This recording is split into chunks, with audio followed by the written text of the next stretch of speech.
I painted for 50 years. The art is my life. Gerry Fellows has a light touch when it comes to putting color on canvas, a stark contrast to strength he once displayed as an ironworker, strength which disappeared after he suffered a fall in 1967 and underwent emergency surgery. When I went in the hospital, I had my spleen removed, and the spleen burst. There was many other things that happened during that accident, but the spleen was the thing that I needed multiple transfusions, and that's where the Hep C came in. Over the years, hepatitis destroyed his liver, and cancer moved in. The medicines one doctor prescribed made him sick, so sick he could no longer pick up a brush. Well, it was 10 times worse than hell to me. Losing 50 pounds and sick as a dog every day. But as soon as I get to Beth Israel, it was unbelievable, the experience. The transplant program at Beth Israel Deaconess Medical Center is really 3 separate centers under one roof, specializing in kidney, liver, and pancreas transplants. Some 135 organs per year are transplanted here, giving patients with severe disease new hope. I think our goal is to treat every patient the way we would want to be treated if we walk through those doors. It's a center rich with history. The first administration of insulin in New England occurred at the Deaconess Hospital in 1922, and the first successful liver transplant in the region was performed here in 1983. More recently, Dr. Hanto and his team became one of the nation's leaders in adopting the use of both extended criteria kidneys and livers, utilizing organs after cardiac death. The result? More organs available to those in need.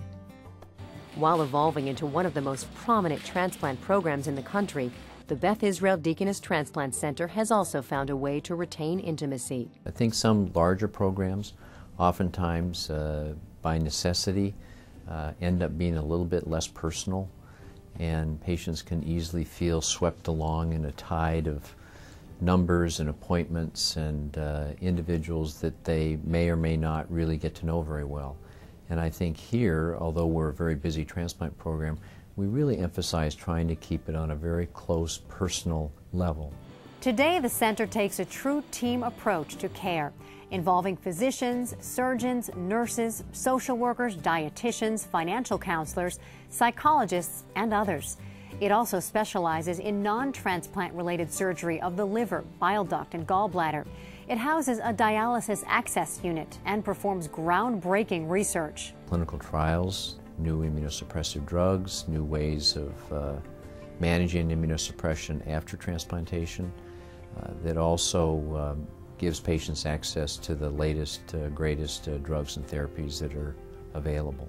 Well, I'm looking forward to enjoying things, not enduring things. After coming to Beth Israel Deaconess Medical Center, Gerry was placed on the liver transplant list. He received his new organ in July of 2004. I had so much confidence in the hospital. They're like your friends. Everybody, when I walk in there today, everybody that's in the office says hello to me personally. Like, I know the staff. I knew the cleanup staff inside the hospital. I knew everybody. And everybody was great. Patients routinely thank staff for taking the time to answer all of their questions, for educating them about the process, and for being available day and night, whenever they are needed. Testing would be done. They'd call you on the phone that night if they had them. And no doctors ever called me at the house, especially at nighttime. I thought I was being treated special, but I know I wasn't. They were doing it to everybody. I thought I was why are they doing all this for me? I couldn't dream of anybody being treated that way. Now Gerry, who once stopped thinking about the future, can allow himself to envision his next work of art, and the one after that. I was wondering whether I would ever be able to get back to my painting. I think that every day is a gift to me, every day.